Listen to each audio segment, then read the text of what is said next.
Good morning everybody. Dear students, जैसा कि live class के अंदर कल हमने प्रॉब्लम सेशन को डिस्कशन किया, तो उसी में से बेटा कुछ प्रॉब्लम्स आज हम इस लेक्चर के अंदर डिस्कशन करने वाले हैं। तो बेटा आप मेरे को कोई भी आपको किसी भी यूनिट्स के अंदर जो भी हमने सिलेबस रिकवर किया है उस सिलेबस से रिगार्डिंग बेटा कोई भी आपको क्वेश्चन प्रॉब्लम है, कोई टॉपिक में प्रॉब्लम है या फिर किसी भी पॉइंट्स के अंदर आपको कोई प्रॉब्लम होती है तो प्लीज़ मेरे को बेटा व्हाट्सअप किया करें। और व्हाट्सअप करने के बाद बेटा उस प्रॉब्लम्स को हम लेक्चर्स के अंदर डिस्कशन करेंगे, या फिर जो भी लाइव क्लास थी बेटा लाइव क्लास के अंदर भी प्रॉब्लम्स को डिस्कशन किया गया। तो आज भी बेटा हम इस लेक्चर के अंदर हम अपनी प्रॉब्लम्स को सॉल्व करेंगे। उन प्रॉब्लम्स को सॉल्व करने के बाद ठीक है, कुछ प्रॉब्लम्स बेटा मैं आपको अभी पीडीएफ फॉर्म के अंदर दूंगा, तो आपने वो आज शाम तक बेटा मेरे को सेंड करना है। ओके, तो आज बेटा हम फर्स्ट क्वेश्चन है इस प्रॉब्लम शीट के अंदर। तो आप देख सकते हो बेटा, what do you mean by the periodicity in the properties.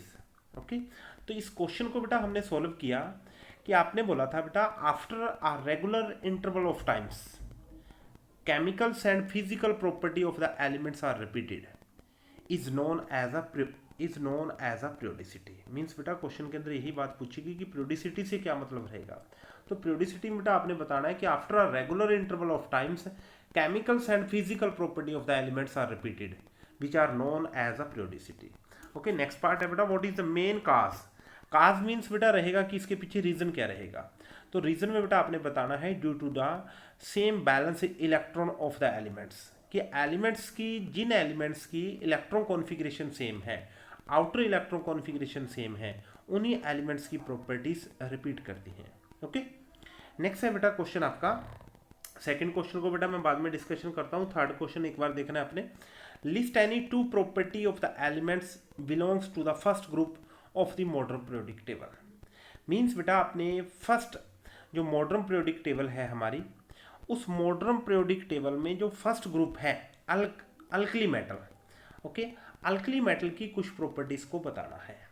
तो बेटा आप सभी बच्चों को बहुत अच्छे से पता है कि जो first group elements having the one electron in their valence shell, okay, तो बेटा इस कारण ये एक इलेक्ट्रॉन इसके बैलेंस शेल में होने के कारण बेटा ये एलिमेंट्स बहुत ईजिली इलेक्ट्रॉन्स को रिलीज कर देते हैं। इलेक्ट्रॉन्स को रिलीज कर ईजिली करेंगे तो हाईली रिएक्टिव नेचर होते हैं, और हाईली रिएक्टिव नेचर होने के कारण बेटा इनका मेटालिक कैरेक्टर भी बहुत ही ज़्यादा हाई होता है। तो आप टू प्रॉपर्टी बेटा आप मेंशन कर सकते हो इन एलिमेंट्स की। ये प्रॉपर्टीज रहेंगी बेटा, these elements are reactive in nature. And second point आप बोल सकते हो कि these elements having the highest metallic character. Okay, next question है बेटा फोर्थ क्वेश्चन आप देख सकते हो। What is the number of valence electron in the sodium and sulphur with atomic number 11 and 16। ये क्वेश्चन बेटा बहुत ईजिली आप कर सकते हो इलेक्ट्रॉन कॉन्फ़िगरेशन की हेल्प से। तो sodium having the one electron in their valence shell, on the same way beta sulfur having atomic number 16, therefore sulfur having 6 electron in their valence shell। next part आप देख सकते हो बेटा, write the formula of the compound formed between sodium and sulfur। Okay, तो इस बात को बेटा सोडियम और सल्फर के बीच में क्या फॉर्मूला बनेगा, ये बात बेटा आप 9th क्लास के कंसेप्ट से उठा सकते हो।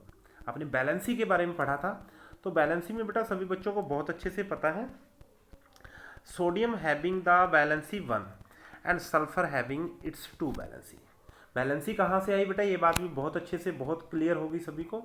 तो बेटा इस टाइप से आप क्रॉस सेक्शन से बेटा बाय क्रॉस मेथड के थ्रू आप बता देते थे कि इन दोनों के बीच में फॉर्मूला कौन सा बनेगा। तो आपने बोला था बेटा इसका आंसर जो रहेगा Na2S।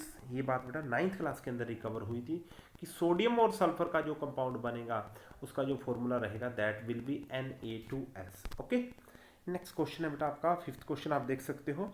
What is mean by atomic radius. Okay, बहुत सिंपल सा क्वेश्चन है बेटा। Explain it's variation across period of the modern periodic table. तो बेटा फर्स्टली आप बताना है कि एटॉमिक रेडियस से क्या मतलब होता है।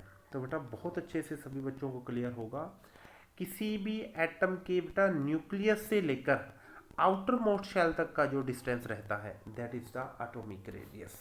तो आप सिंपली लैंग्वेज में बोल सकते हो बेटा it is the distance, okay, distance in atom from nucleus to the outer most shell of an atom. Okay, इसके बाद बेटा आपने बताना है कि पीरियड के अंदर एटॉमिक रेडियस की वेरिएशन क्या रहेगी।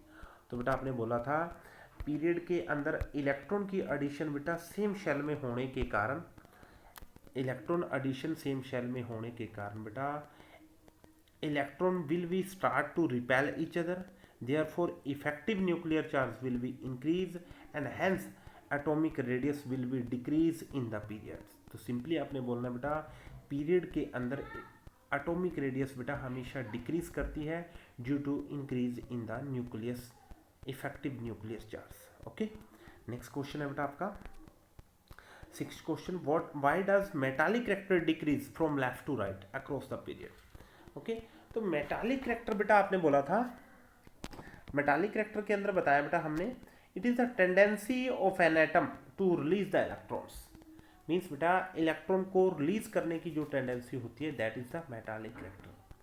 और मेटालिक करेक्टर बेटा ध्यान रहे हमेशा साइज के ऊपर डिपेंड करता है, जैसे जैसे साइज इंक्रीज करेगा एज वेल एज बेटा size increases tendency to release the electron will be also increase, but you know in a